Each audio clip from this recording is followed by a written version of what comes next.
Irmãos, eu gostaria muito que todos nós, numa boa vontade da palavra, e eu creio que já estamos nesse ambiente hoje, e que fosse sempre acessível a palavra do Senhor.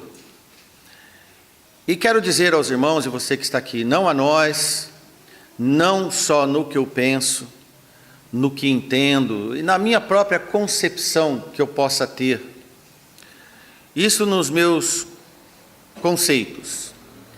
Ainda que salvos no Senhor, aqueles que já se arrependeram e entregaram sua vida ao Senhor, nós precisamos sempre fugir do mal. Fugir do mal e da aparência do mal. Qualquer coisa que nos separa de Deus, nós devemos fugir. Não alcançaremos paz verdadeira sem antes reconhecer, admitir o quão limitados e falhos que somos. Amém?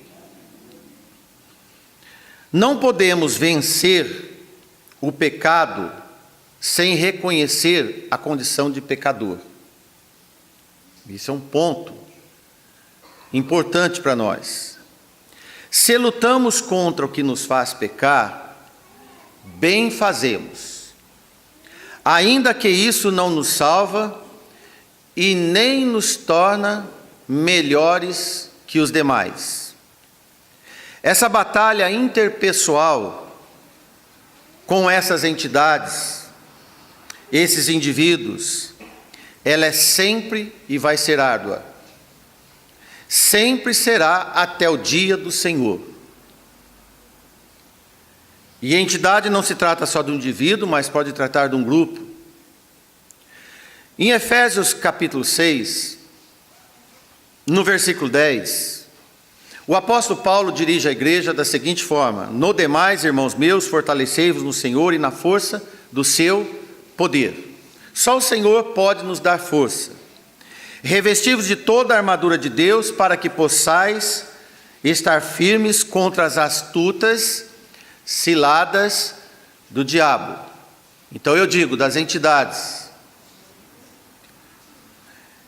Os sete instrumentos da armadura de Deus, localizada em Efésios e outras referências bíblicas: a verdade, a justiça, o evangelho da paz, a fé, a salvação, o Espírito Santo presente em nós, a oração, deve ser sempre nossa roupagem de batalha, todos os dias, todas as horas, todos os momentos, em todos os lugares. Amém? E mais uma vez eu insisto, irmãos, aquele versículo que deve ser de praxe conhecido de qualquer servo do Senhor, que quer conhecer a vontade do Senhor e quem são os inimigos. Versículo 12 diz assim: porque não temos que lutar contra a carne e o sangue, mas sim contra os principados, contra as potestades, contra os príncipes das trevas desse século, contra as hostes espirituais da maldade nos lugares celestiais. Correto? Quem nos tirou da escravidão, das contradições, a Ele somos devedor. Quem fez em nós a obra, a Ele somos devedores. Então devemos olhar para Ele. Eu creio que Jesus é autor e confirmador da minha fé, da minha salvação. Não em alguma outra coisa, mesmo que seja eu, meus méritos ou qualquer vantagem que eu possa ter. Não podemos esquecer nossa capacidade nativa, de origem, da nossa própria natureza. Tiago diz, capítulo 4, versículo 9: senti as vossas misérias, e lamentai e chorai. Converta-se o riso em pranto, o vosso riso em pranto, e o vosso gozo em tristeza. Esse é o mote para o crente, para aquele que quer servir ao Senhor. Nós vamos explicar melhor sobre o humor do salvo. No Senhor devemos ter paz, regozijo e alegria. Regozijai-vos no Senhor, digo outra vez, regozijai-vos. No Senhor, alegria, refrigério, contentamento, paz de espírito.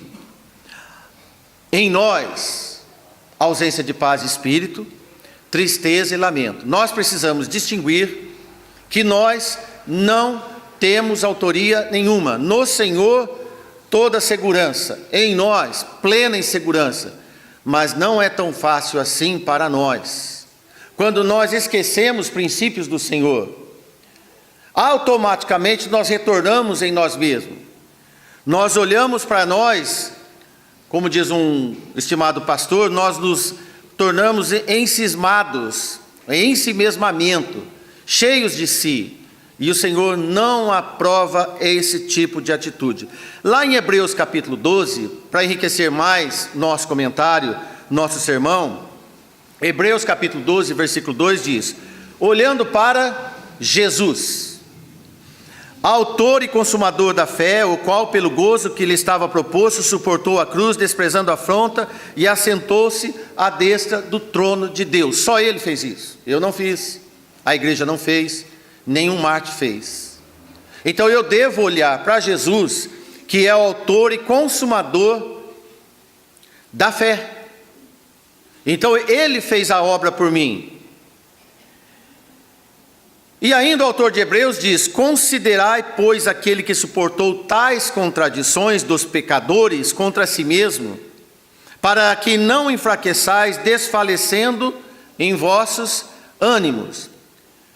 Esse é o humor que devemos ter. Desfalecer nos vossos ânimos é desanimar, ficar desiludido, cabisbaixo, desanimado, sem esperança. Então nós não podemos fazer isso se nós desconsiderarmos o Senhor. E ainda diz: não resistis até o sangue, combatendo contra o pecado. Não se combate pecado se não resistir até o sangue. E Jesus fez isso por nós, faz isso por cada um de nós. Amém? Devemos ter a consciência plena de que nós vivemos numa intensa luta contra o mal. Satanás é o seu principal representante. Ele jamais quer que nós identificamos ou detectamos pecados. Ele não quer detecção de pecados em nós. Podemos ver no próximo, mas em nós, obviamente, é excelente para que nós não enxergamos. E a palavra do Senhor diz que nós conseguimos enxergar um cisquinho no olho do irmão, mas nós não conseguimos enxergar uma trave no nosso olho. É disso que o irmão Márcio está te alertando.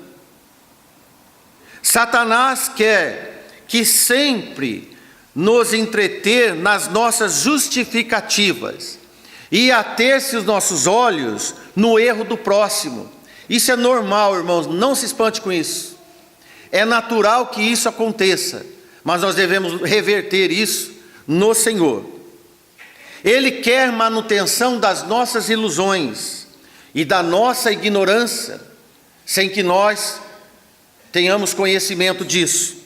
Satanás sempre quer nossa morte, esse é o objetivo, a nossa derrota nos seus ardis. Ainda não resistimos a esse ponto da morte na cruz para poder confrontar. Um só fez morte por nós, a ele nós recorremos. Essa natureza má de todos nós, homens e mulheres, todos pecaram, fomos destituídos, retirados da glória de Deus. Você concorda com isso? Partimos da estaca zero. Paulo diz em Romanos capítulo 3, versículo 24: porque todos pecaram e destituídos estão da glória de Deus, do qual eu estou incluído. Estou incluído nisso, sendo justificados gratuitamente pela graça, pela redenção que há em Cristo Jesus. Este é o caminho. Mas eu devo reconhecer essa condição nata minha, de Gênesis. A verdade é que não há um justo entre nós. Pode procurar. Como está escrito: não há um justo nenhum sequer. No mesmo livro de Romanos, capítulo 3, versículo 10. Assim devemos, sem parar, sem cessar, 24 horas do dia, sentir as nossas misérias, lamentar, chorar e converter nosso riso em pranto e o nosso gozo em tristeza. Primeiro, eu sempre devo olhar para a minha forma indigna. Jamais devemos sair desse ponto de partida. Segundo, quando olho para o meu próximo, como devo olhar? Será que consigo aliviar meus pecados comparando-me com quem está ao meu lado? Podemos fazer um teste aqui. Você sabe quem está do seu lado agora? Por exemplo, a irmã Maria está do lado da irmã Nalva. Cada um faz o seu teste agora. Você sabe quem está do seu lado. E você pode olhar, não precisa de olhar, mas pode pensar. Entre eu e a irmã Maria, quem é mais pecador? Se eu pensar de uma forma humana, eu vou olhar para os defeitos da minha querida irmã Maria, mas eu não olho para os meus. Isso é óbvio, isso é normal, irmãos. A nossa natureza é essa.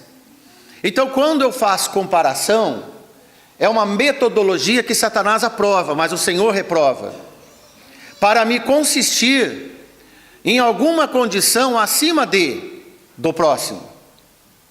Então eu posso olhar para qualquer irmão, e o Senhor quer que eu olhe para a igreja e digo, eu não sou melhor que nenhum desses irmãos da igreja, meus amados em Cristo. E nós temos que ser capazes de fazer isso. Por nós, irmãos, não vamos fazer, mas nunca vamos fazer. Chegar a esta circunstância, nós não vamos chegar. Mas quando nós olhamos para Cristo, nós conseguimos capacidade para atuar dessa forma com singeleza de coração. E a palavra nos ensina isso. Vamos lembrar de uma parábola muito interessante sobre esse assunto. Que obviamente às vezes nós achamos que foi lá para a época do nosso Senhor Jesus Cristo. Abra sua Bíblia em Lucas 18 e veja, confira, irmãos, vamos ser coadjuvantes dessa parábola. Olha o que aconteceu. E Lucas capítulo 18, versículo 9, bem conhecida essa parábola. E disse também esta parábola. Para quem Jesus disse essa parábola? Veja aí, no versículo 9. Há uns que confiavam em si mesmos, crendo que eram justos e desprezavam os outros.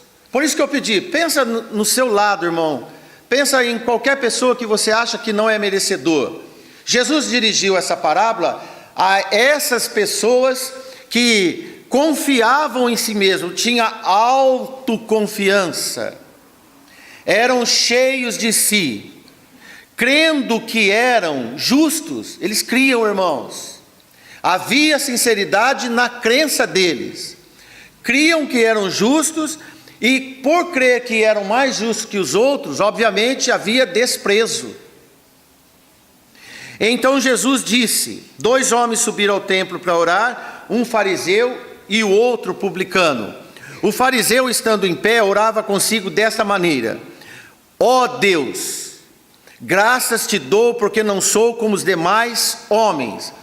Quais são os demais homens que ele fala aqui? Os roubadores, os injustos, os adúlteros e nem ainda com esse publicano.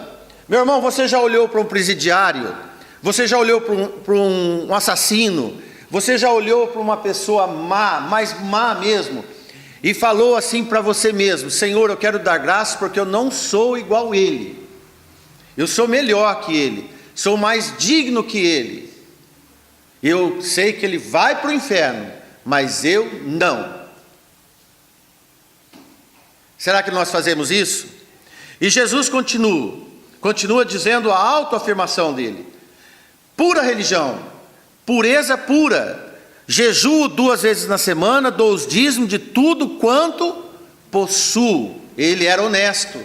A sua honestidade lhe dava credencial para olhar com mais nitidez aos roubadores. Mas Jesus fala assim: o publicano, porém, estando em pé de longe, nem ainda queria levantar os olhos aos céus, mas batia no peito dizendo: ó Deus, tem misericórdia de mim, pecador. Irmãos, vou repetir: ó Senhor meu Deus, tenha misericórdia de mim, porque eu sou pecador. Isso ele estava olhando no espelho. e olhando para a sua vida disse: Senhor, eu não sou digno, eu sou pecador, eu preciso de misericórdia. E Jesus respondeu no versículo 14: digo-vos que este desceu justificado para a sua casa, e não aquele, porque qualquer que a si mesmo se exalta, será humilhado, e qualquer que a si mesmo se humilha, será exaltado. Qual é a chave do encontro com Deus? Humilhar-se a si mesmo diante de Deus e diante do próximo, os dois grandes mandamentos. Esse é o amor de Deus, quando eu sei que eu não sou acima de qualquer um melhor que Ele. Então eu posso orar: Senhor, eu sou pecador. Essa é a lição que o Senhor nos ensina, e não há exceção. Ele não diz assim, para alguns ainda não compensa, mas ele 100%, a pessoa aqui, o pecador declarado, disse: sou pecador. Veja, irmãos, qualquer comparação depreciativa com o próximo é assim diante de Deus. Nosso parâmetro de pecador é o espelho. O meu parâmetro de pecado deve ser o espelho. Nosso parâmetro de justificação é Cristo. E nosso parâmetro com o próximo é de inferioridade. Essas três premissas, elas nos deixam preparados para entender a humilhação que devemos diante de tudo que Deus criou para ser exaltado diante de Deus. Esse é o caminho. Nada façais por contenda ou por vanglória, mas por humildade.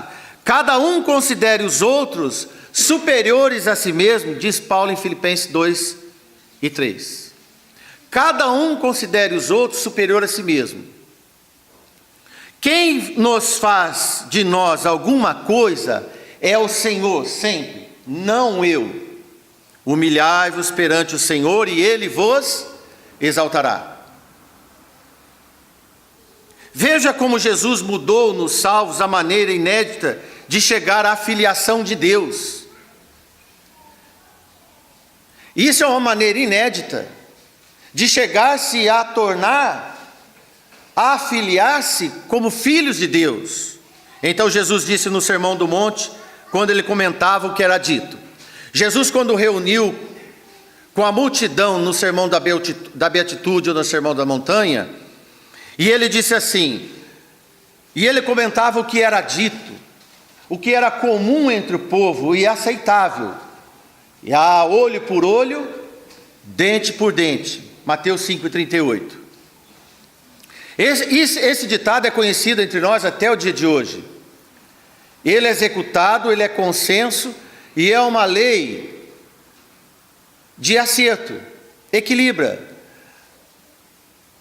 Mas no reino de Deus não existe personalidade pessoal. Jesus disse: ao que ferir uma face, oferece-lhe também a outra, e a que te houver tirado a capa, nem a túnica recuses. Nós vemos duas situações. Primeiro, você levou um tapa ou alguma violência no rosto, Jesus disse: oferece a outro. E depois ele ainda disse: ao que tiver tirado a capa, nem a túnica recuses. Qual a diferença entre capa e túnica? Olha, a túnica é aquele roupão que cobria o tronco e ia até os pés. Geralmente a túnica era quase que um saco, cortava-se V aqui, fazia 2 buracos aqui ao lado, punha o braço e é a túnica. E esse V eles quase não cortavam para provar que a túnica era nova. Mas as pessoas lá compravam a túnica.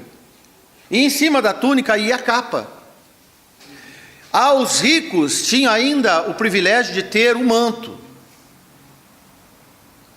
Mas a roupa típica da época de Jesus era a túnica e a capa e alguma roupa íntima para cobrir as partes íntimas. Nós vemos aqui que Jesus disse: o que tiver tirado a capa, entregue a túnica. Olha, mas entregar a túnica vai ficar nu. Então nós vemos aqui, a face é a honra do nome. A agressão na face é a honra do nome. E pessoa sem roupa é a vergonha da nudez. Então perde a honra e perde a nudez. Para quem, irmãos? Para um salteador? Para um ladrão? Para um que nunca trabalhou? Mas eu trabalhei para ter a túnica, trabalhei para ter a capa. E Jesus fala essa inovação para eles.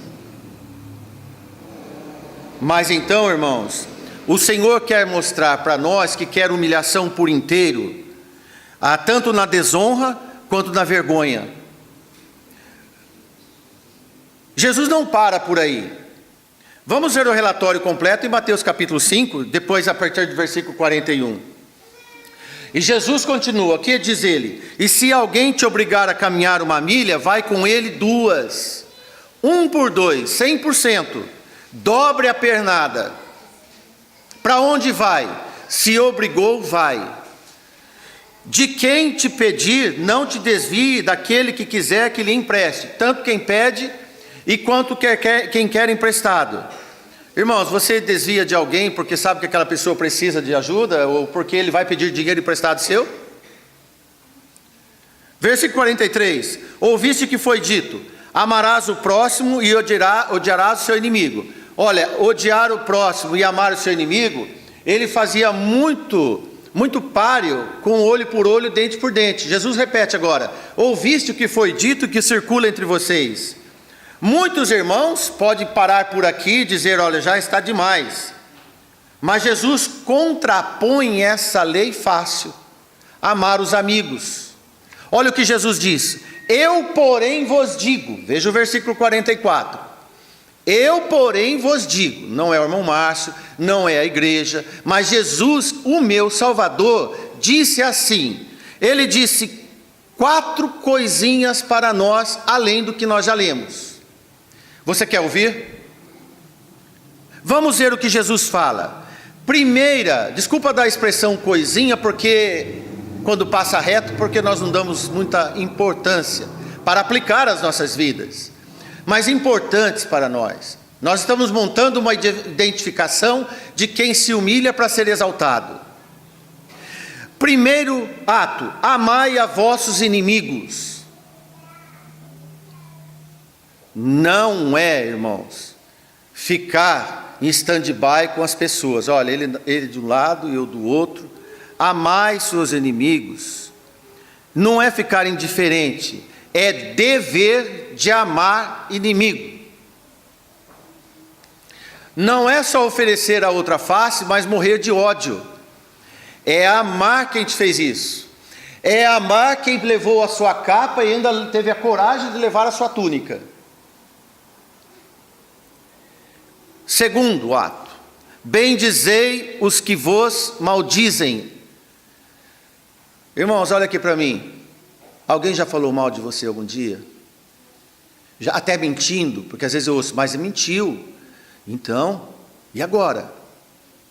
O que Jesus disse? Não o que eu digo, não o que eu queria dizer, mas o que Jesus disse para mim e para você.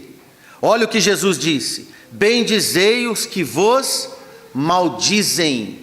Você sabe o que significa bendizer alguém? Bendizer, irmãos, significa bendito. E mais ainda, é abençoar quem fala mal de você. Eu não abençoo alguém que eu não quero nem ver na minha frente.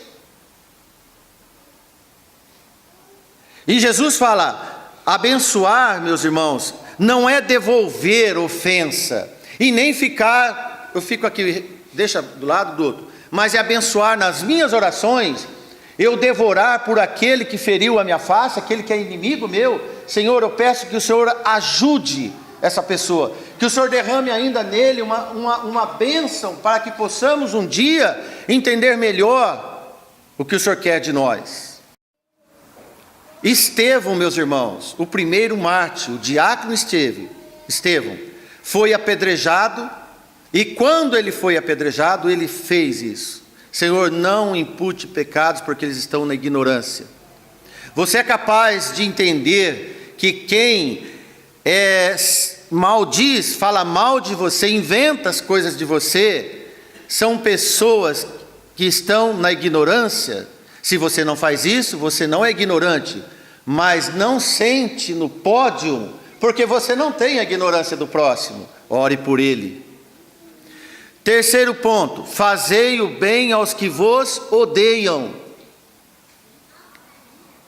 Fazer o bem, irmãos, é fazer com esmero. Eu usei essa palavra aqui esses dias, e alguém perguntou o que é esmero.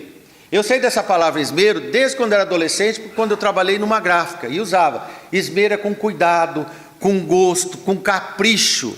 Então, fazei o bem aos que vos odeiam. São obras polidas, irmãos. São obras artesanais, sim, com zelo, ornamentadas. Não é por fazer, por obrigação, mas é fazer o bem, fazer com gosto àqueles que vos odeiam. A irmã Suzy agora está gostando de orquídea, e ela agora fica apreciando as orquídeas. E eu pergunto para a irmã Suzy, minha esposa, será que ela tem essa preparação para ornamentar a orquídea de quem fala mal dela? Jesus ensina isso. Jesus nos ensina isso. E o quarto ponto, orai pelos que vos maltratam e vos perseguem. Você já foi maltratado por alguém? Já foi perseguido por um chefe?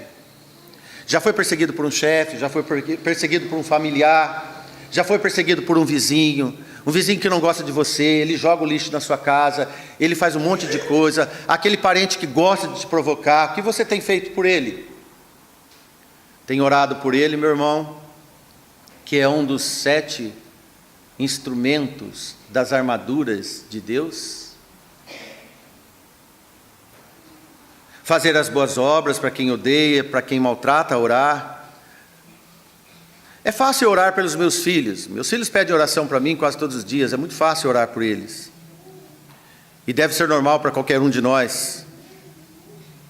Agora nós temos que tornar-se normal orar por aqueles que nos maltratam, por aqueles que nos perseguem, por aqueles que nos odeiam, por aqueles que são declaradamente nossos inimigos. Caso de quê, como diz alguns antigos? Caso de que tudo isso? Você quer ler comigo? Veja o que diz no final do versículo 44.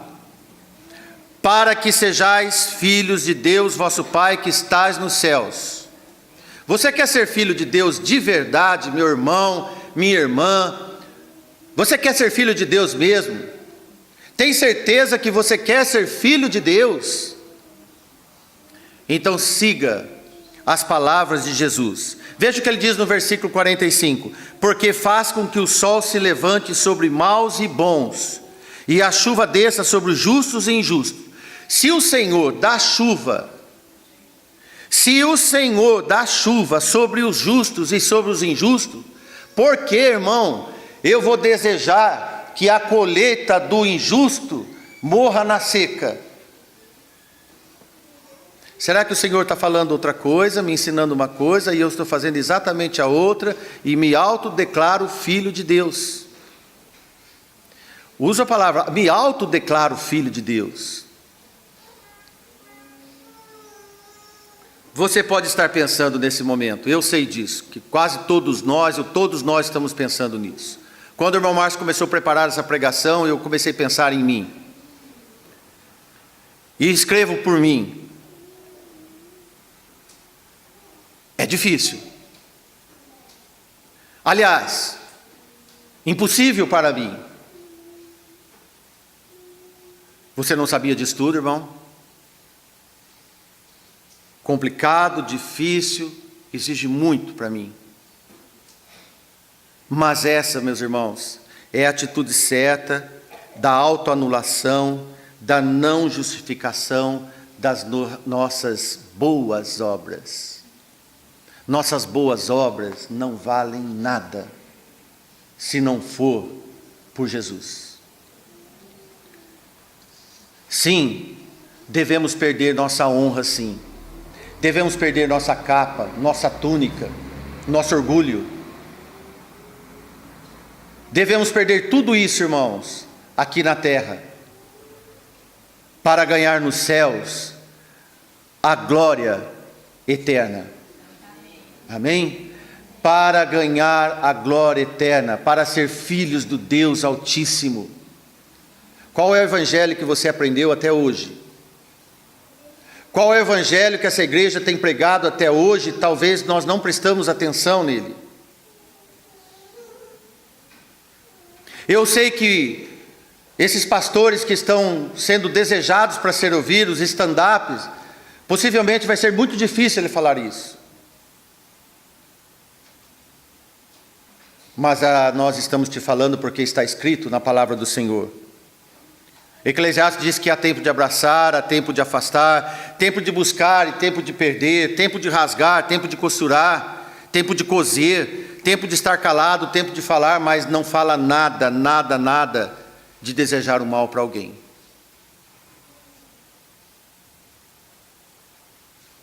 Calma. Jesus nos dá o remédio porque Ele é o remédio. O que precisamos fazer então? Ele disse lá em Lucas 14:11: qualquer que a si mesmo se exaltar será humilhado, e aquele que a si mesmo se humilhar será exaltado. Irmãos, eu quero ser exaltado na vinda de Cristo. Jesus nos diz que muitos naquele dia vão implorar: Senhor, nós fizemos sinais e milagres, maravilhas, íamos ao culto, congregávamos, cantávamos, orávamos, fazíamos um monte de coisa tão boas. Olha, quando eu olhava para os demais da igreja, não é por falar não, eu acho que eu era um dos melhores. Já pensou chegar perto de Jesus e falar isso para Ele? E Ele chegar para mim e para você e dizer: afastai-vos de mim, eu não te conheço, eu nunca te vi. Agora é hora de conhecer Jesus de vez, todos nós. Cada dia é um renovo. A pregação do Evangelho é um renovo, ela é provocativa, ela tem que estraçalhar todos nós, inclusive o seu pregador. Todos nós.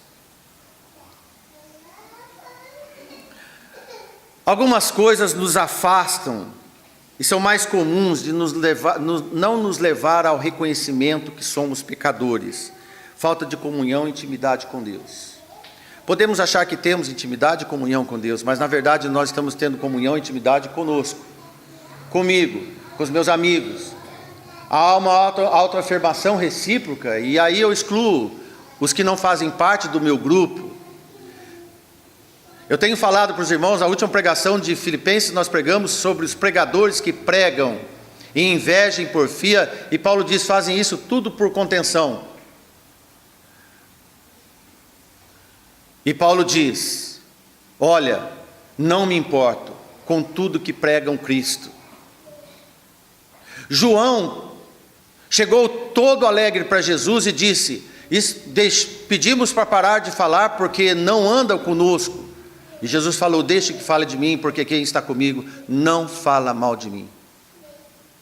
Será, irmãos, que nós vamos ver aqueles que João impediu de pregar? Será que nós vamos ver aqueles que pregavam, talvez por contenção, entrar no reino dos céus, e nós não?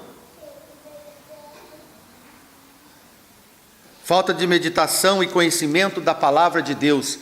Salmo 119:11 diz: escondi a tua palavra no meu coração para não pecar contra ti. Falta de vigilância espiritual.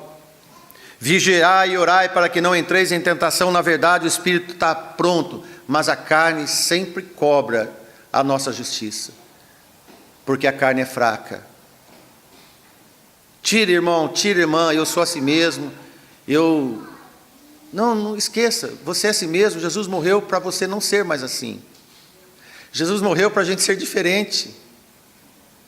Amém? E você tem certeza que Jesus morreu para a gente ser diferente? Outro ponto, irmãos, a gente subestima o poder de Satanás, dos seus ardis, daquele que na verdade nós temos que lutar. Ficamos debatendo entre a carne e o sangue, esquecemos que os ardis, que as hostes espirituais da maldade estão entrando com tudo dentro das igrejas, nas famílias, nos nossos filhos, fazendo uma afronta, uma revolução, e nós não percebemos. E Pedro diz, 1 Pedro 5, 8 e 9, sede sóbrios, vigiai, porque o diabo, vosso adversário, anda de redor, bramando como leão, buscando a quem possa tragar, conhecido, a qual resistir firmes na fé, sabendo que as mesmas aflições se cumprem entre vós e em todos os irmãos do mundo. Não fique triste comigo não, irmãos, isso acontece com todos os irmãos no mundo. Não fique chateado não, é momento de nós repensarmos, nós temos que nos chacoalhar, porque isso acontece com todos os irmãos do mundo. E Pedro ainda diz na sua primeira carta, capítulo 4, versículo 8, mas sobretudo é sobre qualquer coisa que tende ardente amor um para com os outros, porque o amor cobrirá uma multidão de pecados. Quantos pecados eu tenho? Quantos pecados você tem?